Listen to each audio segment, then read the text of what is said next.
Mateus capítulo de número 27. Diz assim a palavra do Senhor: E chegando amanhã, todos os príncipes dos sacerdotes e os anciãos do povo formavam juntamente conselho contra Jesus para o matar. Nós vimos que os fariseus, os doutores da lei, eles passam a noite tentando achar alguma coisa para acusar Jesus. Eles conseguiram ali incriminar Jesus com crime de blasfêmia contra Deus, de falar contra a lei de Moisés, contra o templo, e de se afirmar como filho de Deus.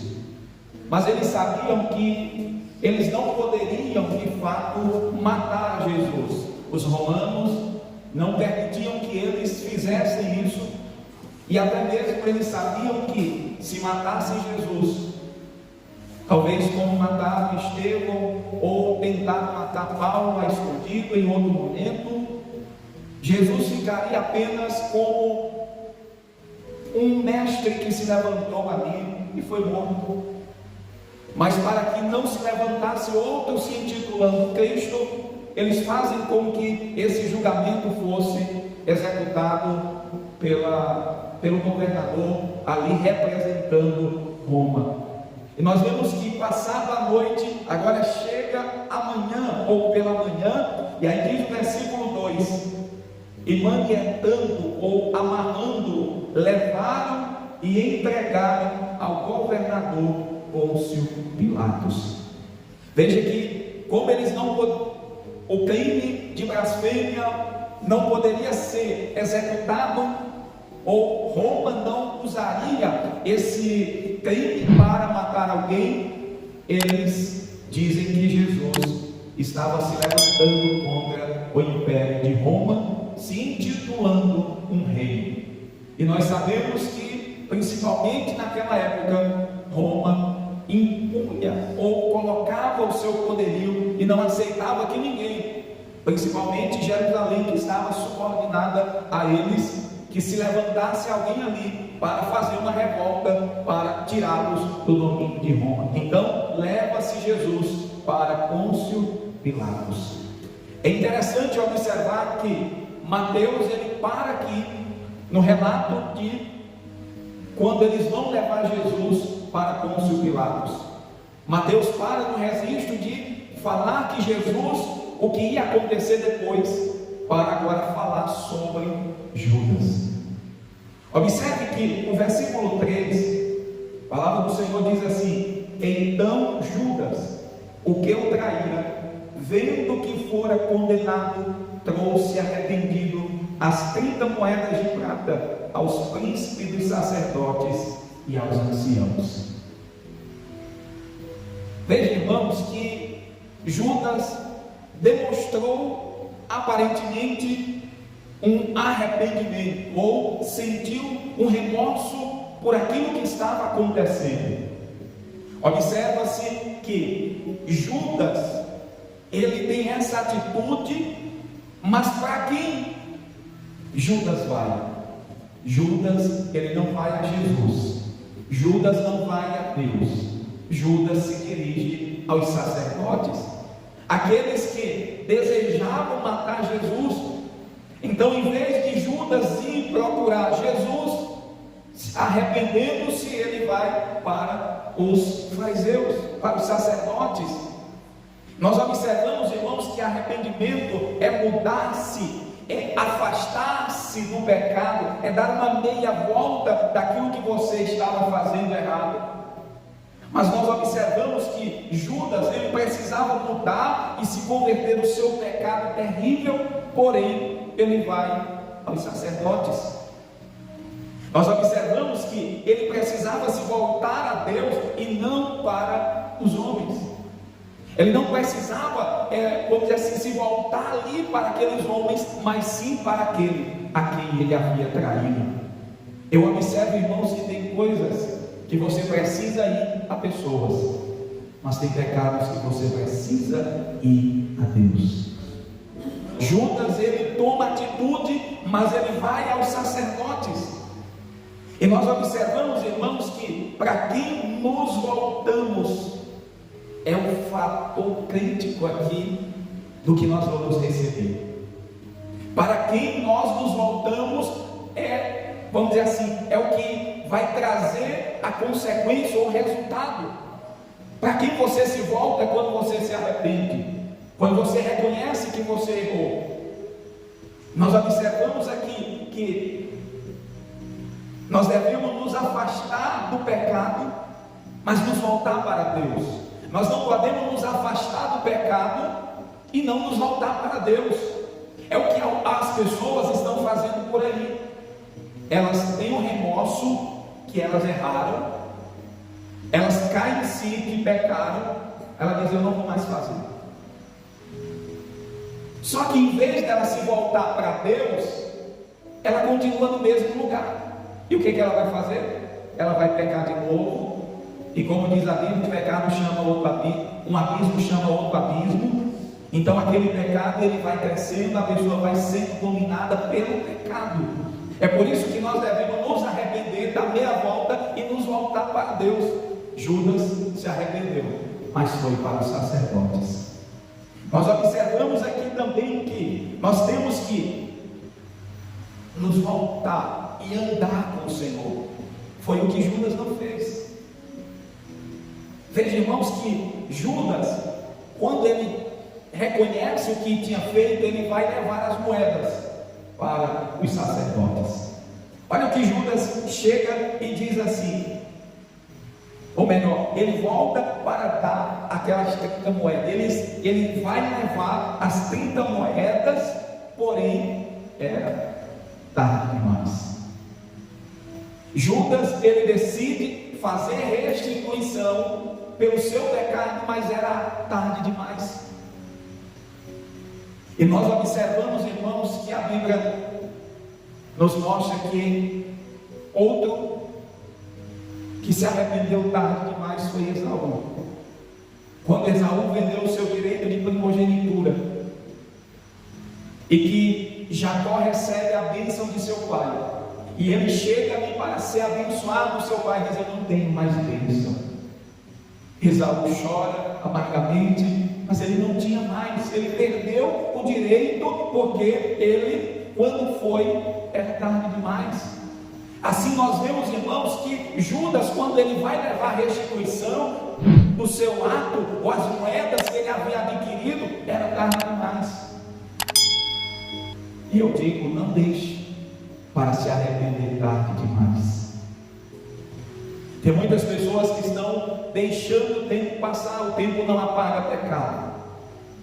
Pessoas estão deixando o tempo passar para se arrependerem. Mas nós sabemos que o tempo de arrependimento é hoje, porque amanhã nós não sabemos o que vai acontecer. E quando eu digo amanhã, eu me refiro não só amanhã no sentido do tempo, do dia, mas me refiro à hora, porque eu não sei o que me vai acontecer daqui a 1 milésimo de segundos.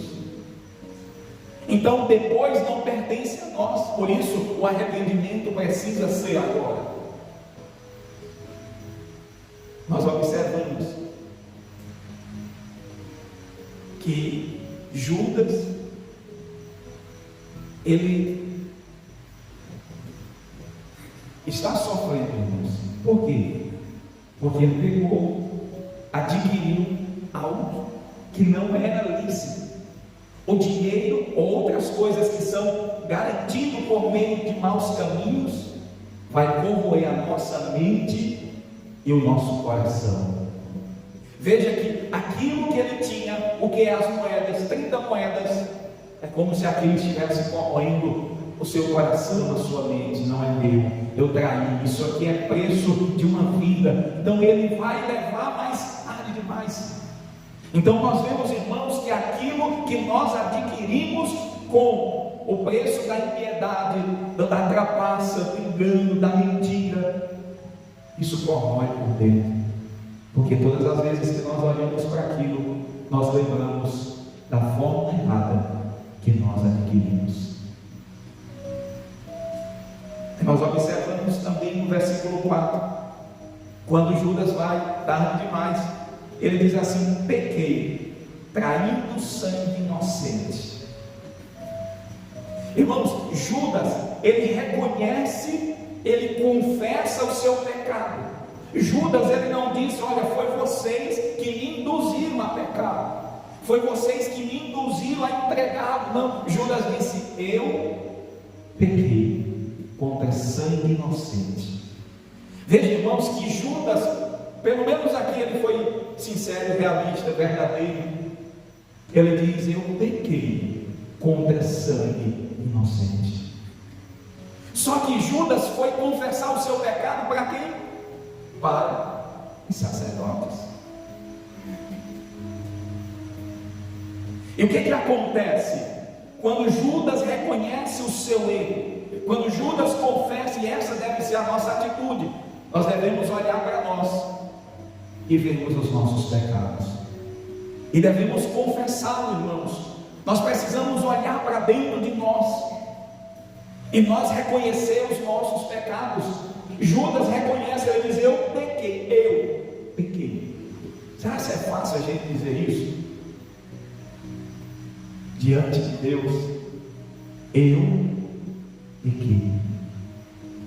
Judas chega diante dos sacerdotes e diz: eu pequei contra sangue inocente. Mas o que nós vamos observar é que Judas ouve uma palavra daqueles homens. Aí eu me lembro de Davi. Ele disse assim: Deus disse para ele: você quer cair na mão dos homens ou na minha mão? E Davi diz: eu escolho cair nas mãos de Deus. Aí ele diz: porque os homens são sem misericórdia.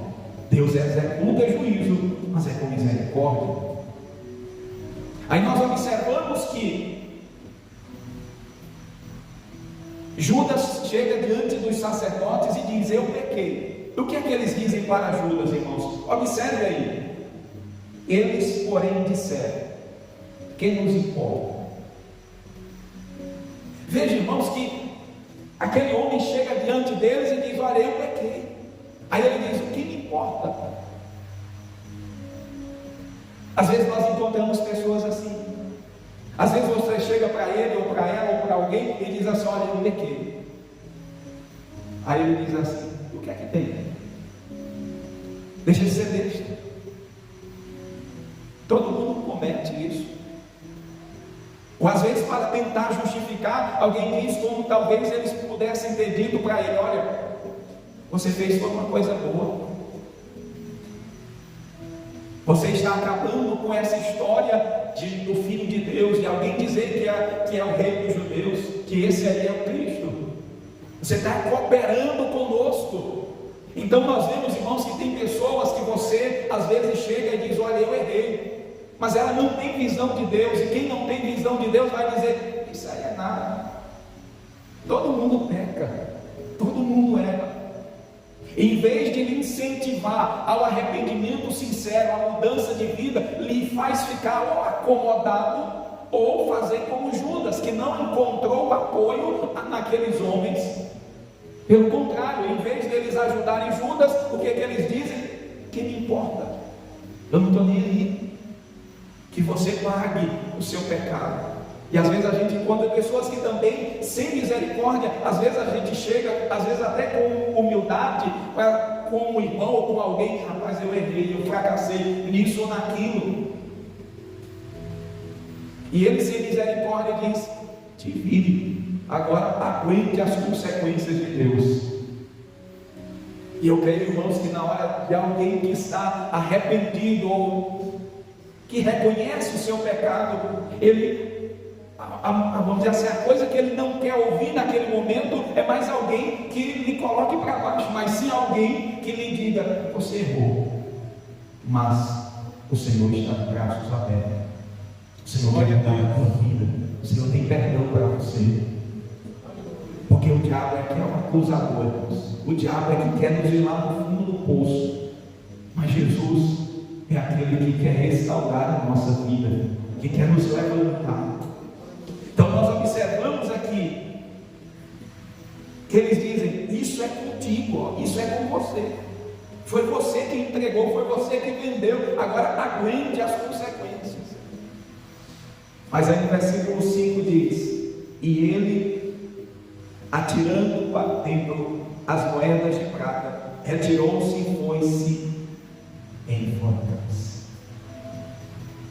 Veja, irmãos, que em vez de receber aquela palavra, apesar que ali nós vemos que já era tarde naquele momento, o que ele, ainda como ele devolveu o que ele deu, já não tinha mais volta.